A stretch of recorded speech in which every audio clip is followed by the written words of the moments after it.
Imagine a time when the roar of an engine could turn heads, and a car wasn't just a machine, it was an identity. Plymouth didn't just build cars, it created legends. Though the brand may be gone, its legacy burns bright in the hearts of muscle car lovers everywhere. Today, we're diving into the icons that made Plymouth a household name in American performance. Buckle up, it's time to relive the glory. 1970 Plymouth HEMI Cuda. The Plymouth HEMI Cuda is celebrated for ending the golden era of muscle cars on a high note. This iconic vehicle debuted just as America was approaching the 70s oil crisis. Instead of restraining its power, Plymouth unleashed the big block HEMI V8-powered Cuda for a brief yet impactful 2-year production run from 1970 to 1971. The 1970 HEMI Cuda stands out as a rare gem largely due to its optional HEMI engine package, which was quite expensive at the time at $900. This rarity, with only 652 units built in the first year, has significantly boosted the car's value today. However, the convertible model, of which only 14 units were produced, is far more valuable due to its extreme rarity.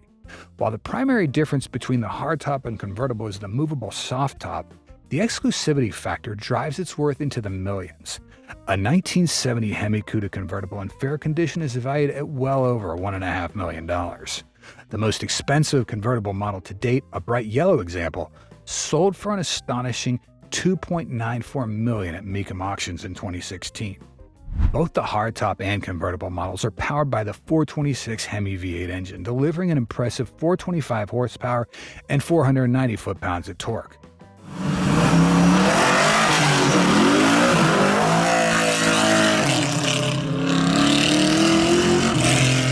With a 0 to 60 time of under 6 seconds, the HEMI Cuda was blisteringly fast for its era, giving it a space on the list of legendary muscle cars.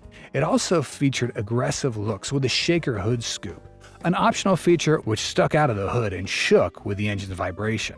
1968 Plymouth Roadrunner.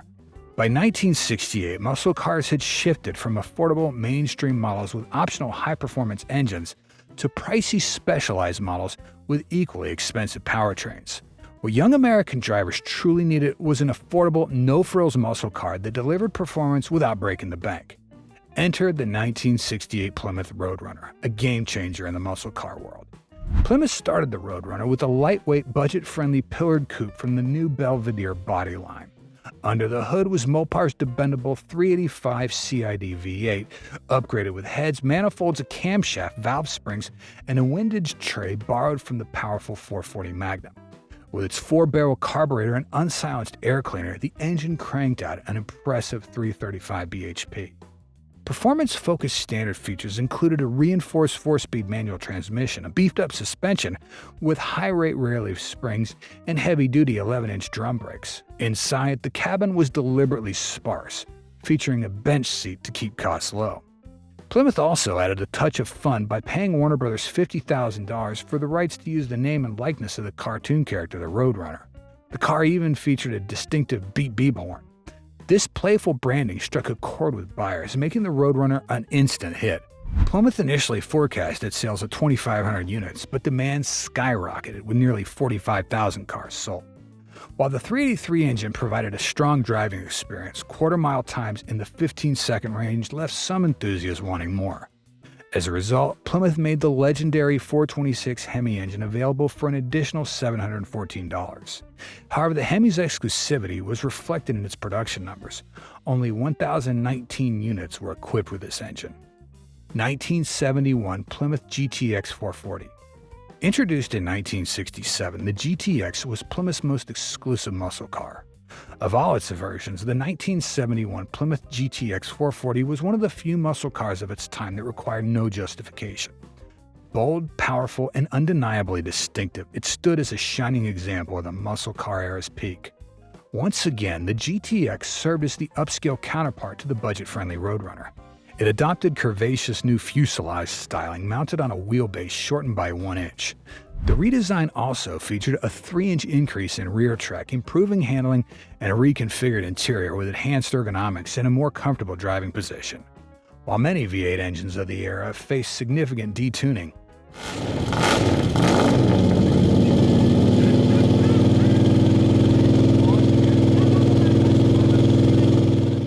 Plymouth resisted scaling back power on the GTX's offerings.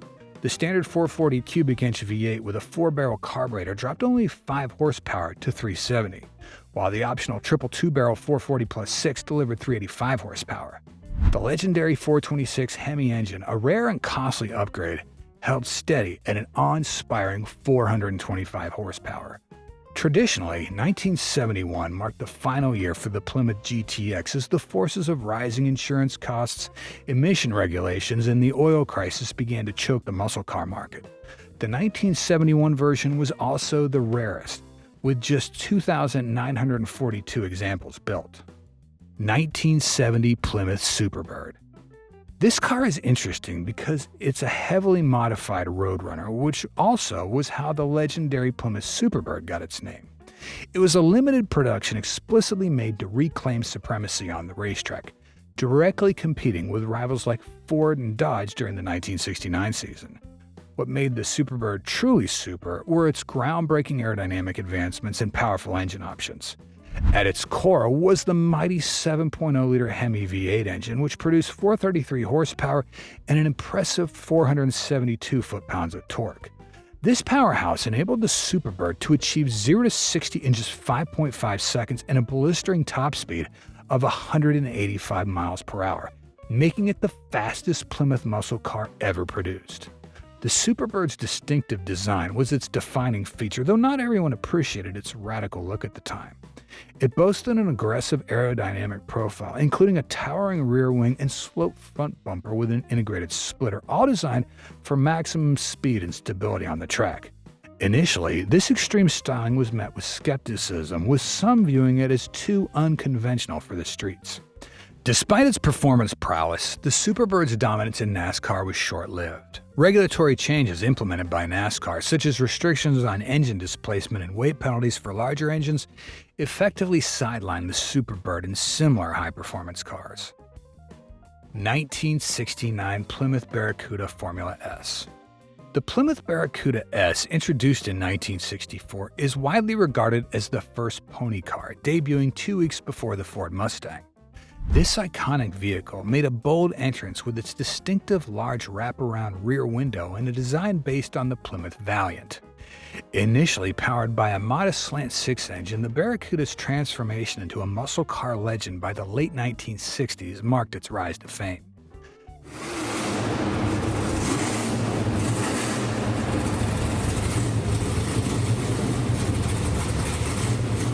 The 1969 Barracuda emphasized performance enhancements, introducing several new options.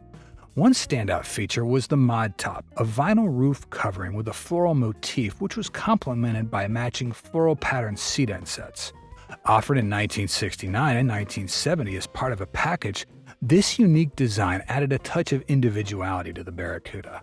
It also saw significant mechanical upgrades. The 383 engine was improved to deliver 330 horsepower, and Plymouth introduced a new trim package, the Cuda. Based on the Formula S option, the Cuda was available with a range of powerful engines, including the 340 CID V8, the 383 CID V8, and the new 440 Super Commando V8. The Cuda performance package elevated the car's capability and style. The 1974 Plymouth Duster 360. The Plymouth Duster 360 was a limited edition model produced only in 1974 and 1975, with a total of 3,969 units made in 1974 and 1,421 in 1975. Even rarer than the car itself was its unique interior, featuring a bench front seat, gear selector on the column, and a fold-down rear seat with a hatch leading to the trunk. The Duster was first introduced in 1970 as a semi-fastback version of the Valiant, designed to offer a sportier look and feel. Buyers could choose between a small block V8 or a 6-cylinder engine. The Duster proved to be popular, with several trims and special editions offered during its production run, including the Duster 340, Duster 360, Duster Twister, Gold Duster, Silver Duster, Space Duster, and Feather Duster.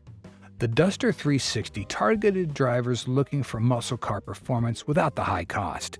It came equipped with a 360 cubic inch 4-barrel V8 engine, producing 245 horsepower. The Duster 360 featured similar racing stripes to the earlier Duster 340 model, but did not have the rear fender engine call-out decals. This made it a sleek yet powerful option for those wanting performance in a compact, affordable package. 1967 Plymouth Belvedere GTX. In its 1967 advertising campaign, Plymouth boldly stated, "Out to win you over with Belvedere GTX." Is out to win you over with the 67 Belvedere GTX, hottest of the white-hot intermediates. The car combined powerful performance with a tough, rebellious look, which was a trend during the muscle car era. Plymouth introduced the Belvedere GTX to grab the attention of younger drivers, aiming to take on the already popular muscle cars from brands like Pontiac, Buick, Chevrolet, and Ford. Based on the good-looking two-door Belvedere hardtop and convertible, the GTX dressed up with a special grille and tail panel, simulated hood scoops, and chrome gas cap. Twin racing stripes were optional. The cabin was top of the line with bucket seats, embossed vinyl, and lots of bright work. Going fast without fuss was the GTX's mission, so it got a standard powertrain capable of enormous power with minimal effort. Mopar's newly fortified 375 bhp and 440 CID V8. Plymouth called it the Super Commando 440. This was Chrysler's big car engine improved for high RPM performance with a revised camshaft and valve train and free-flowing intake and exhaust systems. 1969 Plymouth Fury 3 440.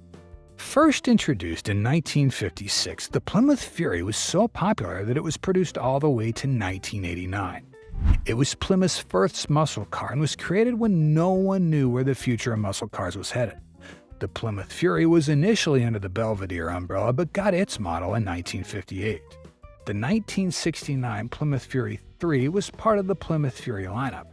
The Fury 3 was a popular model, and when equipped with a 440 cubic inch V8 engine, it became a true muscle car. This engine was one of the most powerful available at the time, delivering up to 375 horsepower. It provided strong acceleration and could reach high speeds. Paired with either a 3-speed manual or an automatic transmission, the Fury 3 440 was a joy to drive. The Fury 3 had a bold and stylish design. It was a full-size car with a long, wide body. The front grille was large and aggressive, and the car had sleek lines that gave it a sporty look. Chrome accents and unique taillights added to its appeal. Inside, the Fury 3 offered a spacious and comfortable cabin with bench seats, a simple dashboard, and optional luxury features. 1971 Plymouth Roadrunner 383. Another variation of the Roadrunner 383 was produced in 1971 when the market experienced a dramatic shift, and increased regulations meant the end of high-performance equipment and a frantic search for something that would fill its void. The 1971 Roadrunner moved away from its earlier style, which had been a favorite among fans. It adopted a new fuselage design featuring a rounder body, a sloped windshield, and a hidden cowl. The grille and headlights were set deeper into the car's front, giving it a sleek, modern look. This design wasn't just for show, it made the car more aerodynamic and improved its handling at high speeds. Inside, the Roadrunner offered comfort with options like soft carpeting, power leather seats, and better soundproofing. This was the last year for the powerful 440+6 and 426 HEMI engines.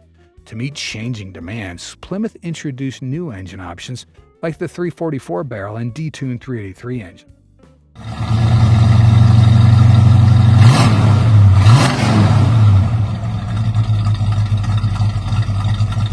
The 383 was now designed to run on regular gas and had a lower compression ratio of 8.7 to 1, producing 300 horsepower. These changes made the car cheaper to insure, which was a big plus for buyers. 1969 Plymouth Valiant Scamp 340. The 1969 Plymouth Valiant Scamp 340 is a standout example of American muscle, combining strong performance with a compact design. Built by Plymouth, the Scamp 340 takes the practical, economical Valiant and adds muscle car power, creating a rare and highly desirable vehicle for classic car enthusiasts and collectors. At the heart of the 1969 Valiant Scamp 340 is the 340 cubic inch 5.6-liter LA Series V8 engine, known for its excellent performance and smooth power delivery. The 340 V8 produced 275 horsepower at 5,000 RPMs and 340 foot-pounds of torque at 3,200 RPMs. These numbers made the Scamp 340 quick off the line and gave it the power needed for exhilarating acceleration and highway driving. It also comes with a standard 4-speed manual transmission with a Hurst shifter, offering it precise control for performance driving.